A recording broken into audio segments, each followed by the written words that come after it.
Good evening, everyone, and welcome to UK Crime Book Club. This is I don't think we've ever done this before, anyone's ever done this before, but this is a kind of in absentia virtual book launch for the amazing GD/Gary/Gaz Wright, who obviously, for those of you that have not been living under a rock, will know that he's not available to do his own book launch. So we thought we'd do it for him. My name's Bartlett.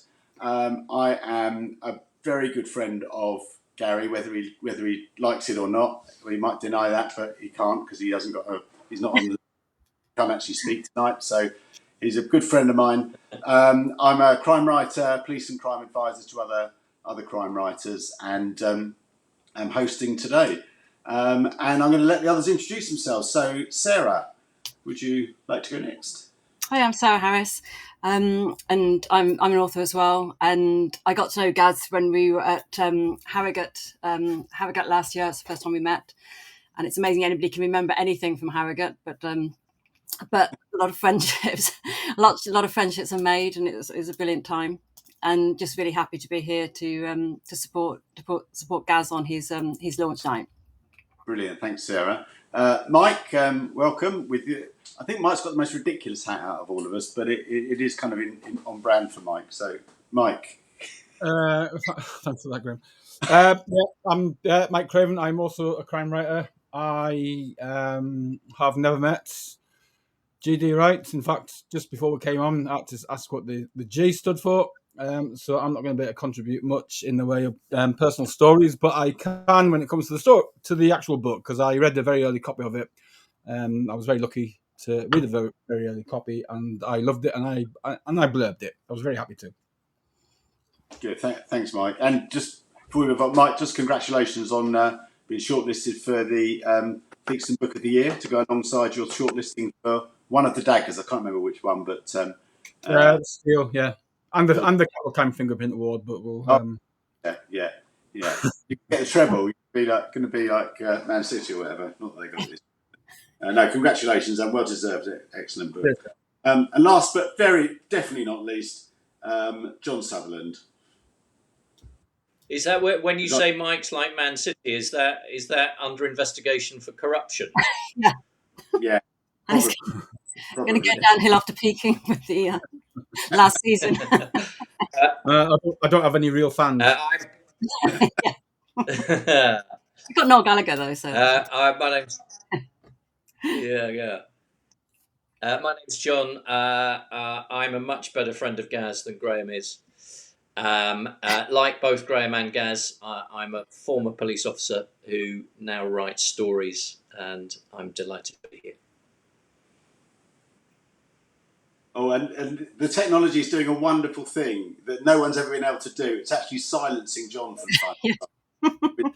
Just all my dreams come true in one.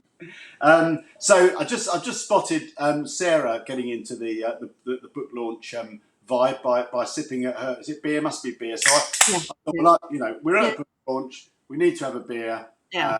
So let's have a beer. Let's raise a glass to Gaz. So cheers, Gaz. Cheers, Gaz. Mike's never been more than 3 paces. You shouldn't really toast with water, but I'll make an exception. Yeah. I didn't know you were allowed to drink water, Mike. Well, I'm told I'm supposed to drink 2 liters a day, so I save it up for 10 o'clock at night. Water's bland, isn't it? So those of you that don't know, Gaz, about 8 weeks ago, Gaz got rushed to hospital with double pneumonia and sepsis. Gaz has lived with cardiomyopathy, which is a heart condition, for a number of years, as a pacemaker, and basically about 8 weeks ago, he got absolutely infested with infections and is now at Bart's Hospital in London, hopefully watching this, being supported by his amazing wife, children, so Nay, Florence and Sully, his children, and Pauline and David, his mum and dad, and the rest of his family, who are really kind of doing all they can for him. And I was very lucky. I had a FaceTime conversation with him the other day. John, I know you went to visit him the other day, and he is turning a corner, it seems, and waiting for one more operation. So that's why Gaz can't do his own book launch. So we thought, well, let's do it for him. And as you can see, we're all wearing hats because Gaz is known for his hats of various types. I don't think he's ever been known to wear a Dunkin' Donut hat before, but I reckon he might. I reckon he'll follow. He could pull it off. He could pull it off. For a crime writer to follow, and I think in fashion that's probably. I'll post it to him complete with knits. Do you get knit bald head? I don't know. Is that possible? Well, they're called crabs where I'm from. But we're going to do it before I forget, because I'll probably get to the end of this and we're finished and I'll forget. We're going to do a giveaway tonight. Now, I promise you, this is a new hat. I've literally just worn it today, so I haven't got any knits in that at all. Von Dutch is the hat that Gaz wears all the time. He's got lots of them. I managed to get this one, which is in Into the Fire colour. There you go, look, Into the Fire. It's branded. Well, it's not branded, but it's a coincidence, really. But there we go. So we're going to give this away to the lucky viewer. Now, you need to think about this, and we're going to put a post up on the UK Crime Book Club later. The person who wins this hat will be the person that comes up with the wittiest title of Gaz's next book based upon what he's been through for the last 8 weeks. Now, you might think that's a bit cruel, but as John, John alluded to, he is an ex-police officer, and as certainly Neil Lancaster's message that I'll read out later, you will understand that there is a certain gallows humour in policing. Mike, your ex-probation, ex-military, it's the same there, I'm sure. And Sarah, I'm sure in your world it's the same. We try to deal with adversity through humour. So I want the wittiest, most original title for his next book. He doesn't have to write it. So Gaz, if you're watching, you don't have to write it, but just a really good title. And I think it should also follow the rhythm, because publishers are quite keen on the rhythms of books. So After the Storm, his first book. Into the Fire, his second book. So something of that rhythm. But let's put witty and original. We're going to put a post up after this. So that will win that. And then his publishers, Avon, are going to give away a copy of Into the Fire, and we get Gaz to sign it.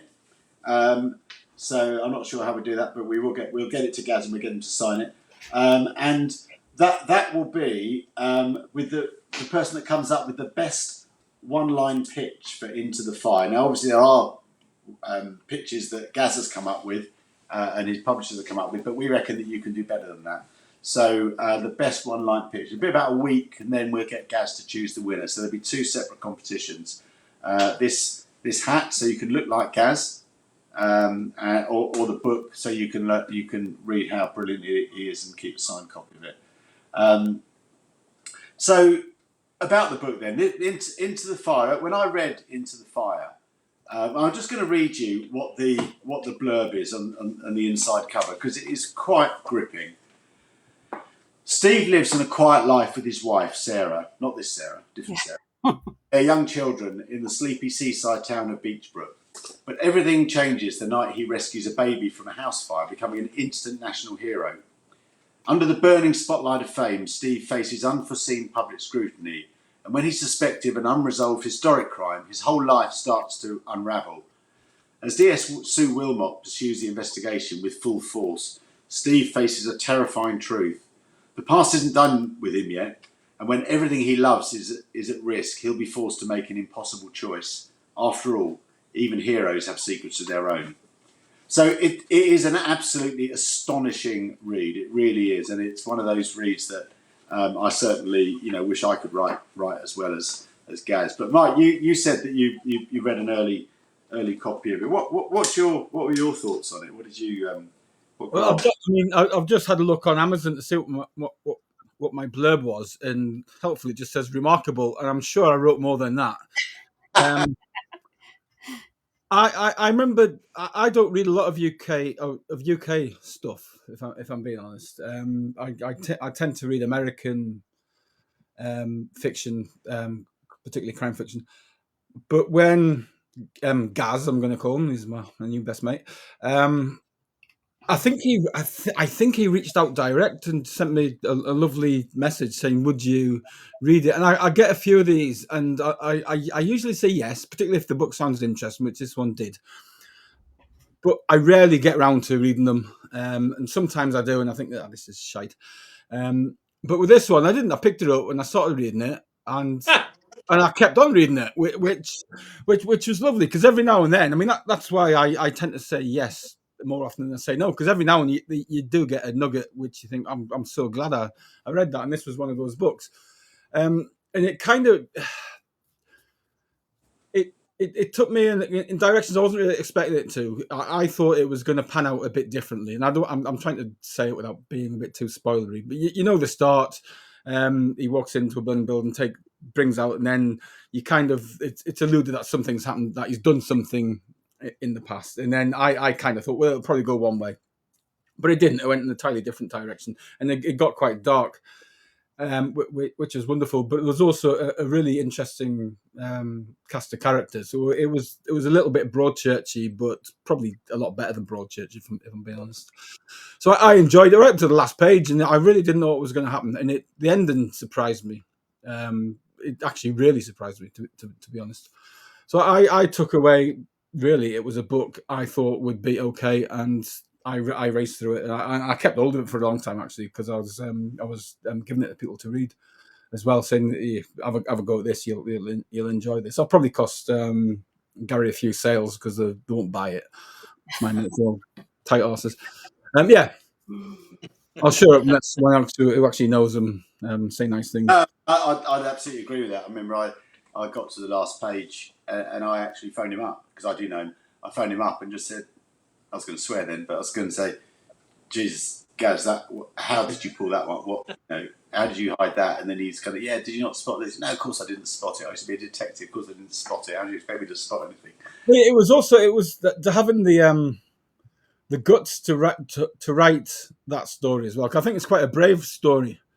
The structure of it, and the kind of way that it doesn't necessarily pan out the way you would like it to pan out, which was I wouldn't have had the balls to have done that, I don't think.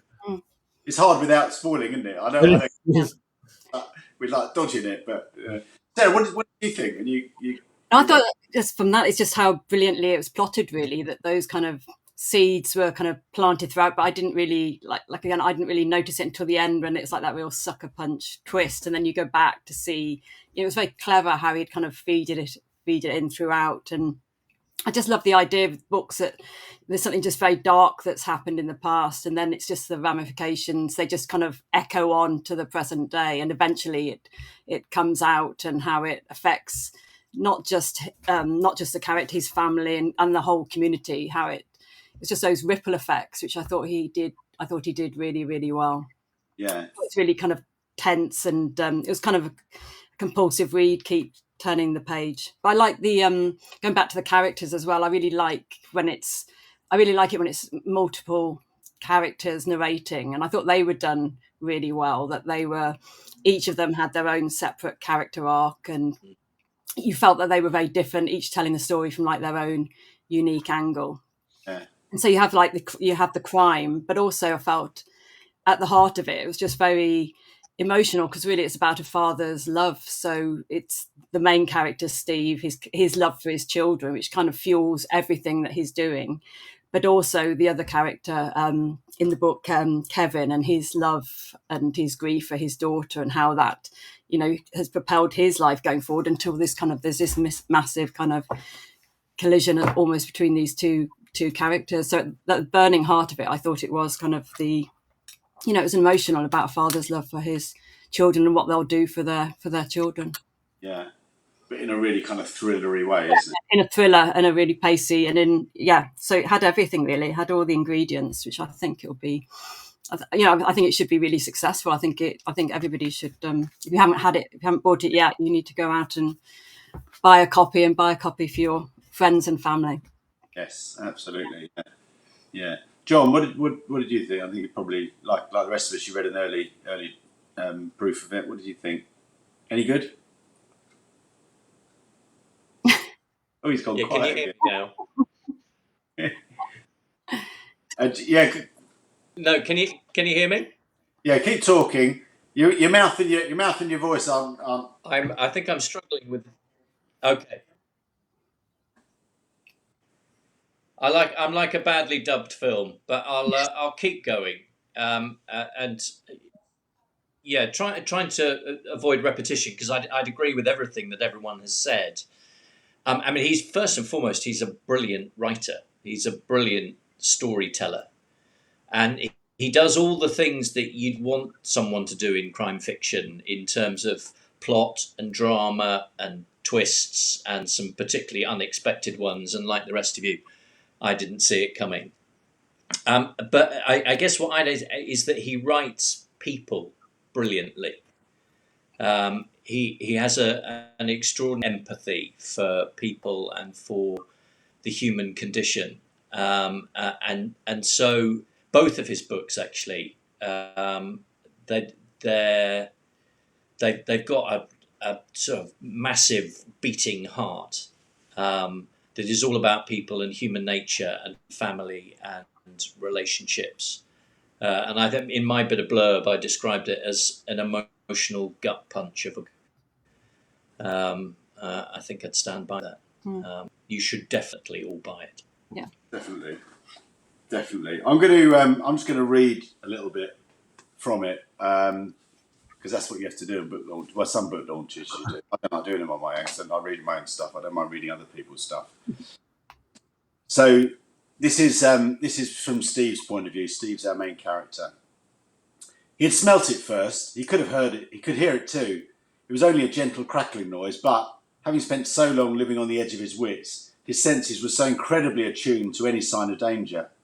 As his eyes worked their way towards the source of the noise, towards the seat of the smell, he was the first to see it. He didn't wait for the others to look. He was gone before they were able, a figure in the dark, his flight in tandem with the instinct to fight.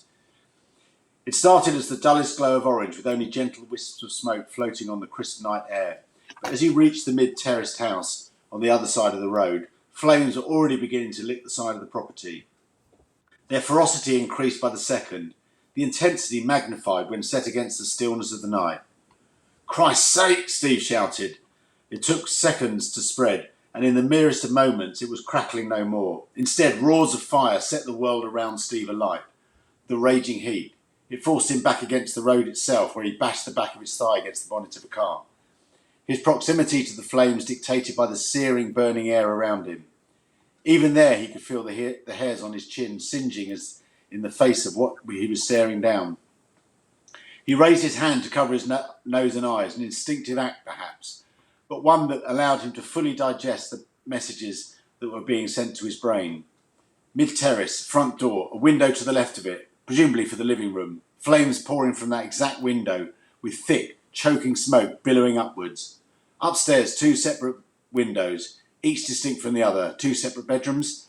One of the windows was decorated with shapes and stars and all the things that his own children would have chosen once upon a time. A child's bedroom. Directly above the window with the flames. On the cracks of the blind inside the child's bedroom, the faintest of orange glows. There were no sirens in the air. There was no one else coming to help. He didn't turn round to look for the others as adrenaline tore through him. He ripped his blazer from his arms and held it over his head as he ran forward, fighting with everything he could against the flames that were attempting to hold him back. He tried the front door, but it was locked. With a strong kick near the latch, it gave away easily.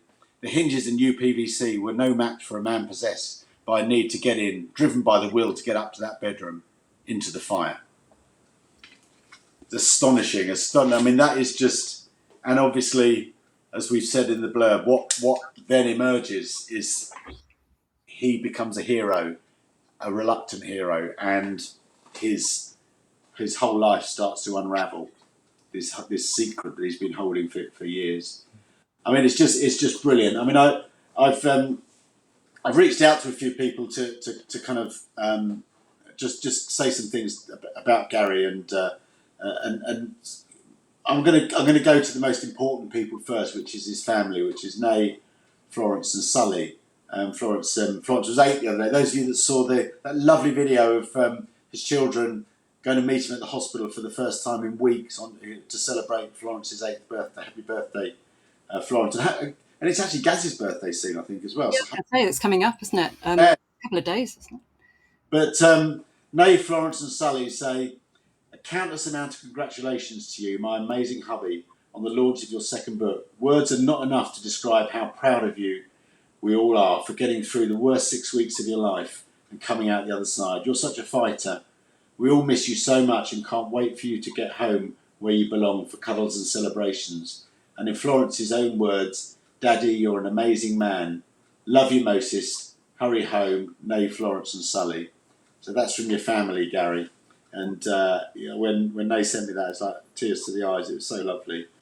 And then from the second most important people in your life is your agent and your publisher, who say, we are so happy that you're all here to support our friend and author G.D. Wright with his fabulous second book, Into the Fire. Gaz has a very special place in our hearts, and as you will all know, it's been a gruelling few weeks and a serious illness, and is unable to enjoy the build-up and publication of his second book. We're hoping he'll be leaving hospital today. Well, sadly he won't be, because he's hopefully having the operation tomorrow, to be able to finally get home to his young family. As a new agent and editor for Gaz, it's been really quite the roller coaster, but as an author, he's going from strength to strength, and we're excited for the future. We're so grateful to Graham for stepping up and organising this fabulous event, and to M.W. Craven, John Sutherland and Sarah J. Harris for joining the party tonight. And that's from Katie and Anna. And I'm going to drip in other messages during the course of the afternoon, or the evening rather. So I describe Gaz as a magnet, really. He's kind of I think most of ours. I mean, obviously, Wright's not had the pleasure of meeting him yet, but most of ours, we got to know him last year, and immediately we feel like we've been lifelong friends. And there's so many stories about how he's just kind of reached out to people, like he did to Mike, and hey, would you like to read my book? And then people have really warmed to him. So Sarah, how did you first meet? You said it was at Harrogate. It was at Harrogate. I mean, I don't know. Harrogate's a bit of a blur, really. But I think it was like late one night in the beer tent, and I think we were all having photographs on the big chair as well. But then we kept in touch, because I didn't know that many people when I went. I'm trying to think when I went to Harrogate, and we just I just got to know lots of people, and then we started socialising. And Gaz is a great organiser, and like you say, he's a great people person. He's just kind and funny. He's just really funny, and everybody just has a great time around him, and it's just he's just a great guy, the nicest guy you can meet. So he everybody kind of wants to kind of spend time with him, and when he suggests doing something, we want to do it. So he's organised, and he's a great organiser. He organised a lunch for us that we went to, a big group of us, which was great. And he's just it's kind of thing he's an organizer, I'm not, so he just has these great kind of skills that just attract people, because he's just such a nice guy and very kind and generous with his time and with everybody. So yeah, he's just a great guy to be friends with. Yeah, he's got one of those personalities, isn't he, that people just warm to straight away. Yeah, it's very funny, and we went on the Meta March as well, so that was fun. And there's probably some of the authors here tonight who are on it as well. So yeah, he just makes everything. He's just got such a great energy and just makes everything fun. And yeah, he's just really kind and great personality. So yeah, he's got lots of friends. Yeah, no, he's amazing. What about you, John? How did you first meet him?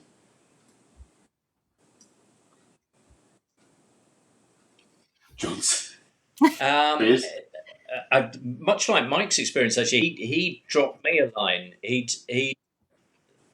Sorry, am I breaking up again? I'm struggling with the technology at this end, but I'll plough on. Yeah. Like Mike, he contacted me directly, having read my first book, Blue, which is non-fiction, the story of my life in policing. And he came up to London under his own steam. We just sat down, had a beer together, and that's how friendships begin. And I'd echo everything that Sarah said. He's a lovely, lovely man. And in addition to that kindness and that organisational ability and everything else that's already been a remarkable encourager. of people in general, but of authors in particular. So it's been hugely encouraging of me in my own writing, even while he's own. He's just a top bloke.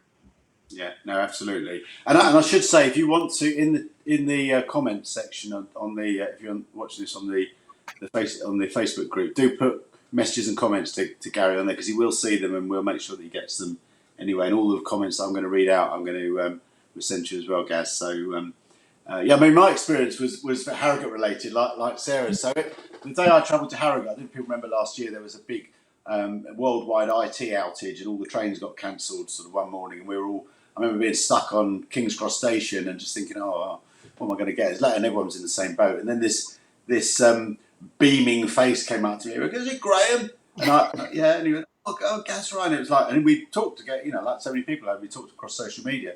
So anyway, we ended up jumping on the train, and because our seat reservations were all shredded, then we just kind of sat together and chatted all the way. But there was one of the things that really warmed me to him. There was a woman came on the train, and she had a baby in a carrier, and we were sat at a table seat. It was a forward. She said, "Do you mind if I come and sit with you?" But because I want to put my baby on the table, and no, of course not. So I just thought, she'll sit there and whatever. No, Gaz kind of gets her into the conversation. He finds out that her stuff's halfway down the train. All right, you wait here. I'll go and sort that out. He's moving everyone's stuff from all the lockers above, and shoving that along. And I think he ended up selling her about 3 books in the So there was an ulterior motive then. space. There was an ulterior motive. Yeah, always an ulterior motive. Yeah, it's always about the book. When we got off the train, and John will appreciate this. So in the police, generally speaking, when you get to the levels that John and I did, you deal with strategy. So you're dealing with what we want to happen, not necessarily how it's going to happen.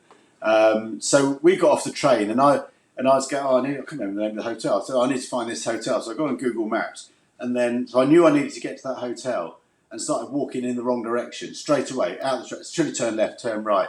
Gaz grabs hold of me. He goes, "Never mind, boss. You do the strategy. I'll do the tactics. I'll get you." He walked me down the hill. No, he's great, and I think so many people have sort of encountered him like that. But to say he's a magnet, he just his infectious personality.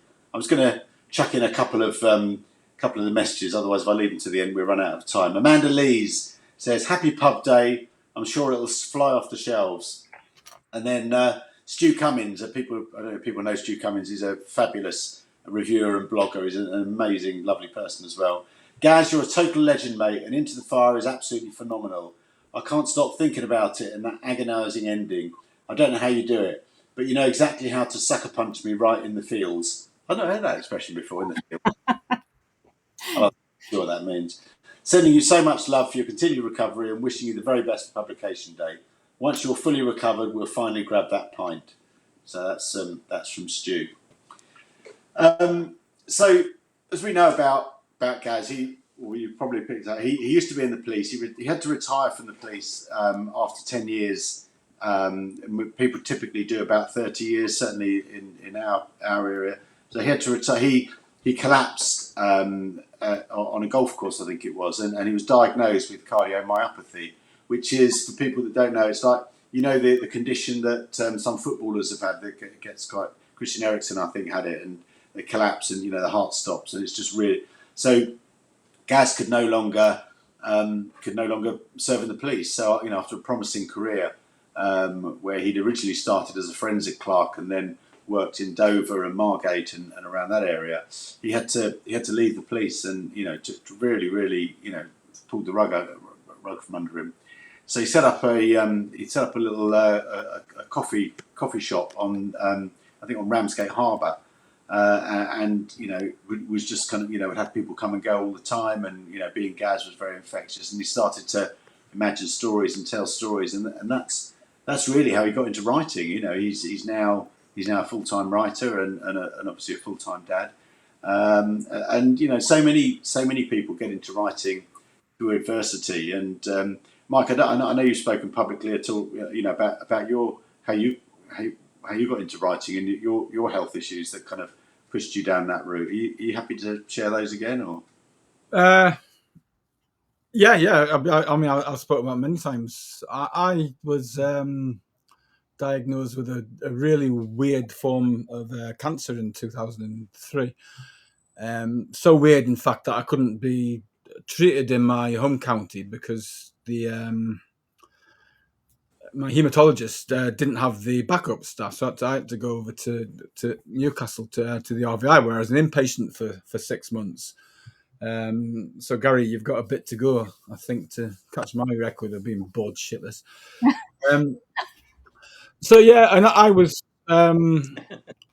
told I was going to die, and my family planned my funeral, which I only found out recently. I say recently, it was like last year, that my funeral was planned for a Monday, which I thought was a shocking idea, but there you go. So I came out of that experience with what I recognise now as PTSD, and I'd always been writing anyway, but I wanted to write about my experiences. So I did, and it was a lot of rubbish, to be honest. So I thought, I'm going to do this through the medium of fiction. I'm going to write a crime story, because I was reading crime fiction, a lot of crime fiction at the time. And I'm going to give my detective, Avison Fluke, I'm going to give him exactly the same illness I had, exactly the same experiences, exactly the same side effects, same hospital, same doctor, actually, same ward. And when I got to the end, I thought, actually, that worked. That was actually quite therapeutic. So that's how my professional writing journey started, anyway, because that book got shortlisted for the debut Dagger in 2013. I met Lee Child there. I met a few other people. So I had been writing before that, but it wasn't until that sort of that jump started me into the career I've got now. And I've been a full-time writer now for 10 years now. But yeah, it was all started with me. I wouldn't even say finding a lump in my side, actually. I had a tumour the size of a rugby ball inside me, apparently. And I know this, actually, because the surgeon was so astonished. He took loads of photographs of them. And when I finished, he said, "Do you want them?" I was like, "Well, yeah." So if you want to see the photographs of my tumour, I've got them alongside one of the kidney that they took out. Got a little museum there. Yeah. Body part. I don't even know where I was going with that. Yeah. Well, anyway, but I did have a point there, but I sort of made myself laugh, so I'll finish there. It was a weird experience. It kind of made me who I am, I suppose. I was a senior probation officer at the time for 4 days before I went to hospital, actually, and I didn't want to be a senior probation officer because you had to chair meetings, and that I was incredibly shy. And when I came out of hospital 6 months later, I wasn't, because being shy is basically worrying about what the people think of you too much, and when you think, well, actually, the worst has probably already happened, so sod it. This is really hard trying not to swear, because just in case there's children watching. I'm going to swear with some of these messages later, so I wouldn't worry about it. Right. So yeah, so that was a pretty horrific experience, and it kind of does shape your life to a certain degree. I mean, it's not who I am or anything like that. I'm sure that when Gary gets out of hospital, he'll look back at that and he'll reflect on that, and he'll probably take something from it that he'll better use in whatever part of his life he chooses to use it. I know I did. There's incredible positive things came out of it. It's wonderful stories, yours and Gary's, about how how you can be in that kind of at that health rock bottom and then make something of it. It's really and there's some dead funny stories as well. I mean, kind of not funny then, but hilarious now. I mean, I was the chemotherapy that I gave me was so aggressive that it basically stripped all your defense systems. So I had to be kept in like a kind of a bubble. Or certainly my own ward. No one was allowed in unless they'd been disinfected, and they're wearing like suits and things like that. And I was just lying in bed one night reading the book, and the crash team came in, like the paddles. And I said, I don't think you're here for me. And they ran out, and then they went into the room next door. And then about 5 minutes later, the trolley's getting wheeled out because the big black trolley they have in hospital. And it had a squeaky wheel in this ward, so you kind of knew when someone on the ward had died because you were. And the crash team came in for me. I was, I'm not dead yet. Go and bother someone else. And then they did. And then about 5 minutes later, oh dear, there's another one. There's another one of us gone. But again, I mean, it was horrible at the time. I was thinking, Jesus, this is this is serious. But now I'm sort of laughing and making jokes about it and putting it in the book, actually. So when you hear like a squeaky supermarket trolley, it makes you, it's a bit triggering, is it, for you? Well, it just makes me laugh. Oh, fabulous! I just got some a couple of stories from Nay about Gaz's background. So basically, Gaz's books are based in a seaside town called Beachbrook, rather like the town that Gaz grew up in, and they inspired the setting. When he was young, he was well known at his local beach for getting lost every day, wandering off in his little adventures. And the first aid hut workers knew him personally, and his poor old mum, Pauline, who's probably listening to this, would hear the familiar sentence, "We have a little lost boy by the name of Gary Wright." She would collect him again. So he's always been a bit of a kind of a wanderer, and he's probably had a pile of books under his arms to give to people to see whether they wanted to read them. Distributing proofs. Eh? Distributing proof copies. Absolutely. Here we go. Just a couple of other messages. I'm just getting through these. This is from Lisa Timoney. You can often tell a lot about an author by their books, and that's so true for Gaz. Like the man himself, Into the Fire has huge emotional depth.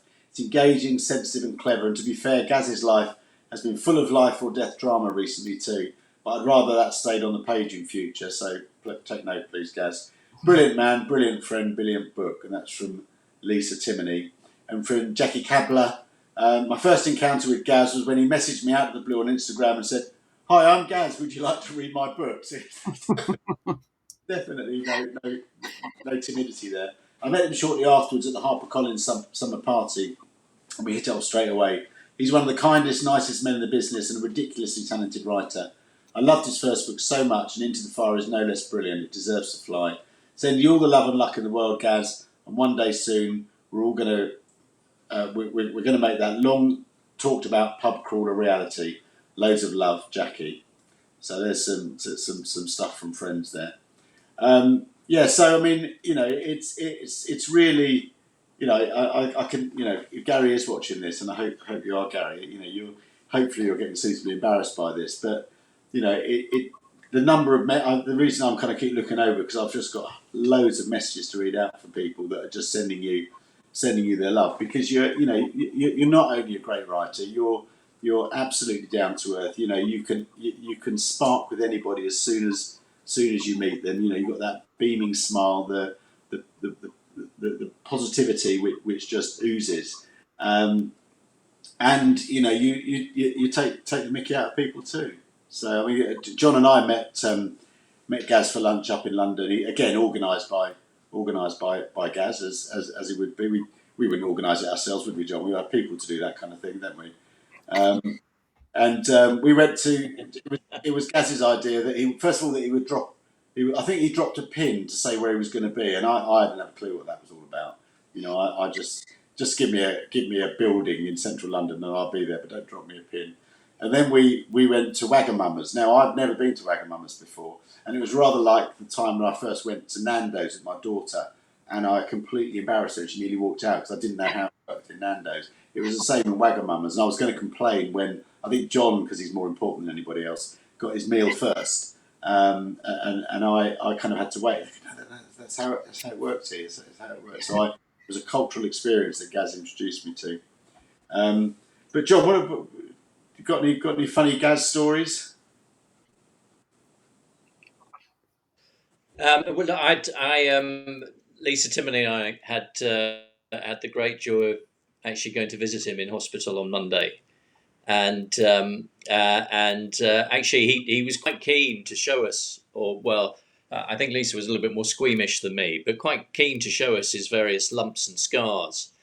And certainly the highlight of this week, and indeed of probably any week in my life, was being allowed to stroke his nipple as he recovered from his latest travails. I don't know how much of this is coming across because my computer doesn't seem to be working. But I could tell you the story of Gaz's nipple anytime you want to listen. It's just going to freeze on nipple, isn't it?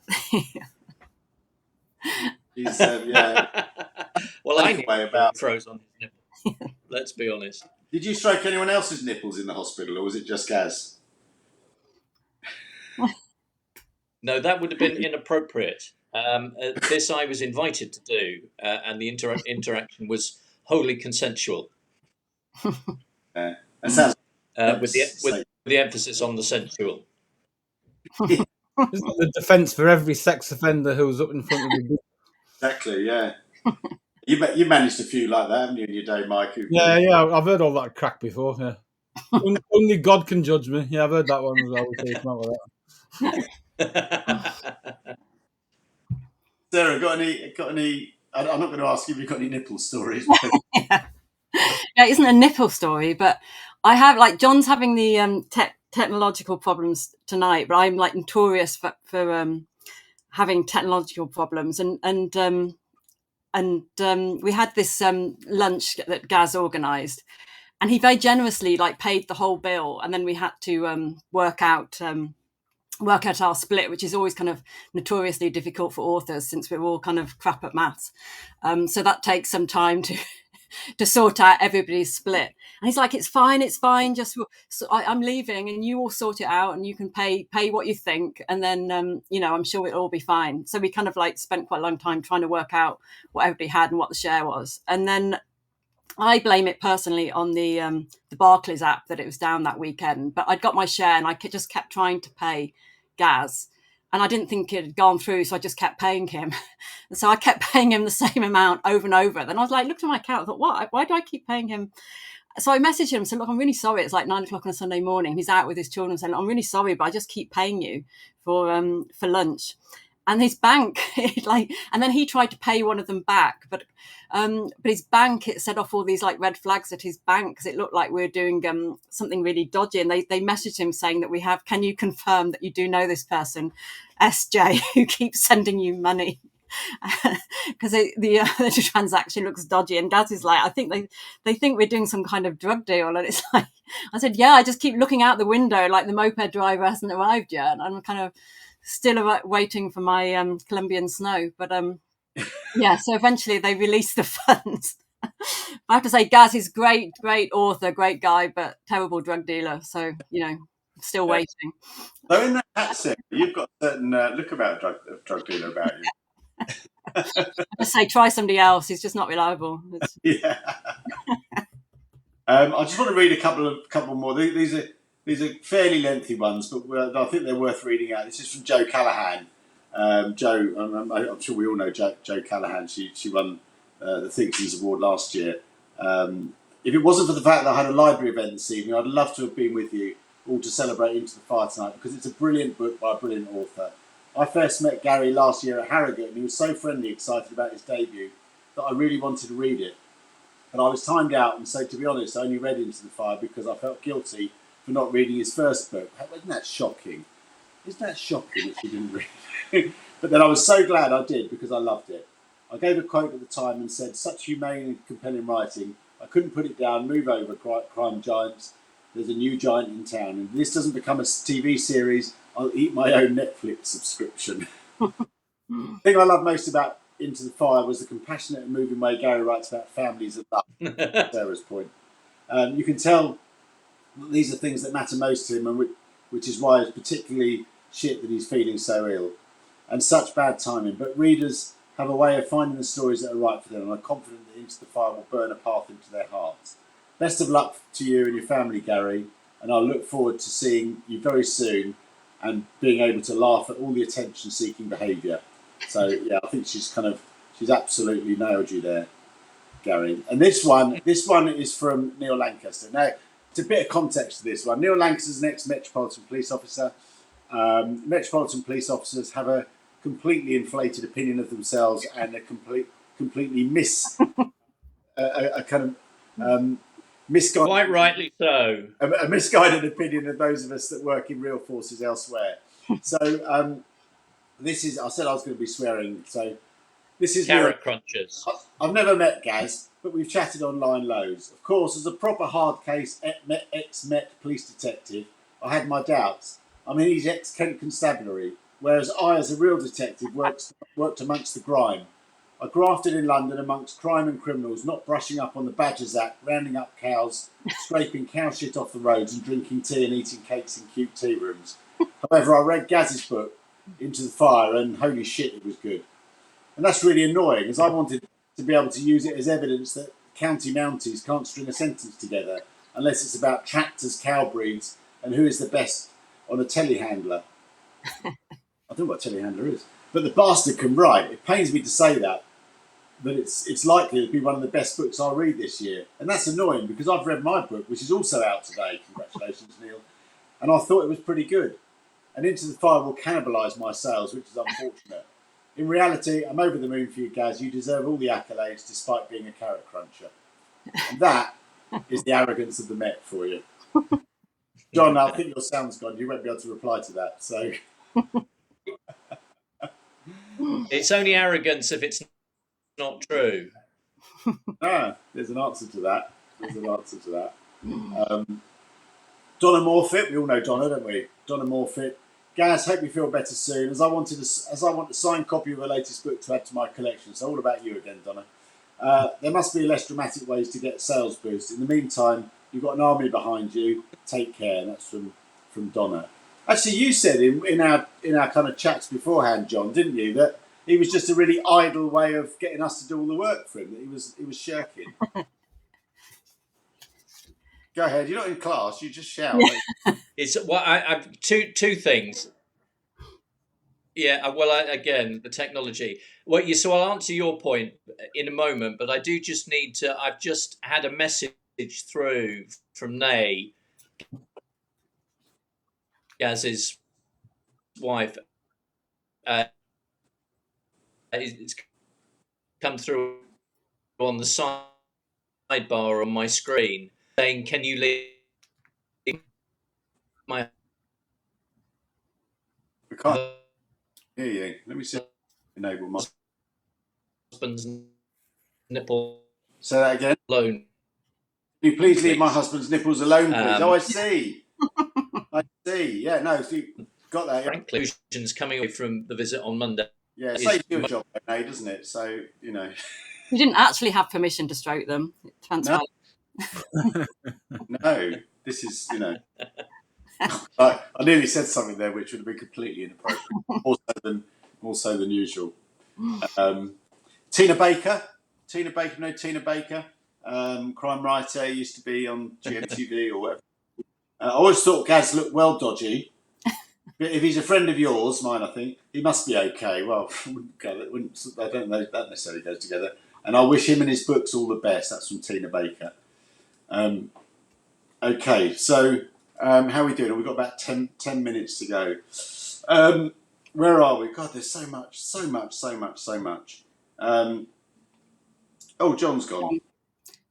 John's gone.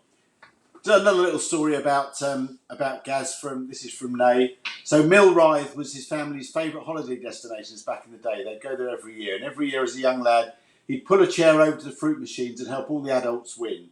He would literally spend hours doing this, which leads onto a story at Potter's Leisure Resort, Gaz's favourite place in the world. This place is the Wright's yearly holiday destination, back from when Gaz was in his early teens up till now. He was, however, in his early 20s when this happened. He was walking back across the dance floor one evening at Potter's towards his family after being very successful on the fruit machines. Unfortunately, Gaz slipped and fell on his bum, and what seemed like hundreds of gold coins went everywhere. He was right near his sister Nikki when he fell, and some stranger warned Nikki that he, pointing to Gaz on the floor, looked a bit dodgy and to be careful. That probably happened in March '82, and Gaz will know what that means. I don't know what that means. That's an in-family joke there.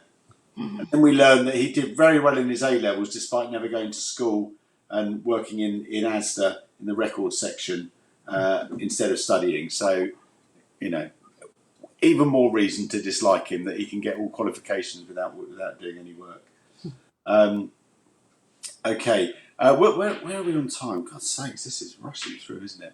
I'm sure you're putting lots of comments in the chat. We can't see them. I can't see them anyway. We can only see the ones that Samantha's putting in. But we will get to them, and Gary can see them. Susie Lyons, a brilliant book by a brilliant author. Into the Fire is a surefire hit for summer 2025. That's another one. So what's So in terms of in terms of sort of Gary's onward promotion for this, obviously he's not here to talk about it, but usually when you bring a book out, it's a pretty intense time, isn't it? You might be doing interviews like this, or you might be doing book launches or writing articles or whatever, and then it then starts to wane, after a few weeks. If you're Mike Craven, you might have to go and collect a load of awards and that sort of thing. But don't get in trouble. Yeah, just one award then, Mike. But most of us don't get in trouble with it. But I think we need to ensure that Gaz gets the opportunity to get out on the road when he's well enough and kind of meet people and see what just feel the love for himself. And by that time, people have had an opportunity to read it. So I think if people are, I think, we can sort of get a bit of a groundswell of where people want Gaz to go. I'm signing you up for this, Gaz, now. I don't know, I've got no idea whether you want to do it or not, but tour or something. I think there are blog tours already, but a real tour where you go around bookshops. I'll tell you what the best one to go to, and I know, Mike, you've been there. Durham Waterstones is. Have you done Durham Waterstones, Mike? Yeah, I've done it a few times actually, with Fiona. Fiona Sharp. Okay. I can drop Fiona a message actually, because I'm sure she'd absolutely love to host Gaz on a Saturday, and you'll sell a lot of books. Simon Toyne was there a couple of weeks ago, and he sold 50 hardbacks, which is pretty astonishing for it's quite a small Waterstones really. So yeah, but there's shops like that all around, and I'm sure they'll be happy to. And I was there with him. Yes, he said, because I did an event with him. I can't remember if it was before or after in Newcastle. Which and he said he had a well over time. But there's a lot of shops. You got the school holidays coming up, which bookshops tend not to do things during the school holidays, which means you can have a nice break and then day or two. Yeah, no, we had a great run. Yeah, because I was looking up the Random Things tour is on Instagram. That runs from the 5th of June to the 18th of June, so people can look out for all those blogs about his book. Loads of it's been huge interest from bloggers in the blog tour. I think there's it's about 25, 27 bloggers taking part, which is great. I thought it'd be nice if people, when they're out and about in Waterstones or in any shops, if you see Gaz's book, if you take a picture and put it on social media and tag him in, it's just a way to keep his book in the keep interest in the book. So it's just nice if you do see it, just to take a picture and tag him, put it on Instagram or Facebook or X or whatever you're on. Just be a nice thing to do to support him. I think that's a great idea. I think the more we can do to, and also if you go into shops and ask for his book, people starts to get a bit of that. But yeah, getting pictures of Gaz's book out there, talking to people. But most of all, if you haven't bought it, if you please, get on whatever bookseller you choose to, or get out to Tesco. I think it's in Tesco's from the 19th, I think, but it's in Asda now. Waterstones, get out and buy a copy. I promise you will not regret it. You will not. All joking aside, Mike is an incredibly busy writer, and I know how difficult it is for someone like me who's not as busy as him. When you get you're asked to read books, it's hard enough to read them, but for Mike to be able to find the time to stick with it and really love it. I just think just shows how good it is. And I think all of these comments, I haven't got time to read them all out. I completely misjudged that, but I will send them to them. So we've got comments from Jenny Godfrey, Michelle Kidd, Liv Matthews, Daisy White, A.A. Chowdhury, Alex Chowdhury, whose books The School Gates is out today, Blake Mara, TG. They're all lovely comments, which I'll send to Gaz. All of these people not only love Gaz, but they love the book as well. And and if you've not read his debut, After the Storm, they're not a series. It's got the same D.S. Wilmot's in it, same area, but you don't have to read them in order. But that is brilliant as well. So if you can support Gaz, he's been really sick. His family have really gone through it. He's not seen his kids, or he hadn't seen his kids for a number of weeks. Nay did the London Marathon for the charity that supports him, and on the week that he got taken into hospital and did really, really well on that. They're such a lovely family, working really hard to get Gaz better. And I think what we can do, we can't make him better, we can't stop the infection. What we can do is support him in his books. Yeah, John. No to the nipples. We've said no. No nipples. If it involves, you do not have permission. You can say something, John, or not. To the two books on the shelf behind me. Yes. No. Yes. You see. And actually, when you should do it, when I was just pointing to the books behind me. I thought you were in the toilet or something. Actually, it reminds me, if you do go into bookshops and you see Gaz's books and you see them kind of like spine facing, you should do what my husband does, which is he goes into the shop and then puts them outward facing. Yeah. A few times they have actually put it back spine facing before we've left the shop, but it is worth a try. Yeah, absolutely ruthless. Yeah. So thanks ever so much, Sarah, Mike, John, all of you for coming along celebrating Gaz's book. Thank you, Gaz, for writing such an incredible 2 novels, but particularly this one today. Please keep writing them. Don't forget the 2 competitions. I'll put them on the book club in a little while. Most original, wittiest title for Gaz, for Gaz's next book based on what he's been through, and that's for the hat and for the pitch for the book. A signed copy of the book, the best pitch for Into the Fire, and we get Gaz to judge them. But thank you so much, everyone. Gaz, get well soon. Good luck with your operation if it goes ahead tomorrow. Yes. Love to your family, your children, everybody. And thank you all for joining us. And, let's keep supporting him. Yeah, thanks you, Gaz. Bye, everyone. Cheers. Bye. Cheers.